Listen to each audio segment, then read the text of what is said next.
Senhor meu Deus, quero te agradecer por me permitir levantar da minha cama e poder contemplar esse maravilhoso dia. Também quero agradecer por tudo, principalmente pela minha vida, minha família e meus amigos, e poder ver o quanto você é maravilhoso, meu Senhor. Sei que sou muito falho, mas sei o quanto o Senhor Jesus Cristo tem me abençoado.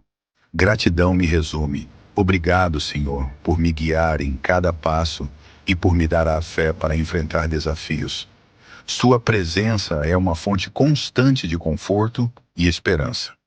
Sou grato a Deus por cada dia que vivo e por cada bênção que recebo, grande ou pequena.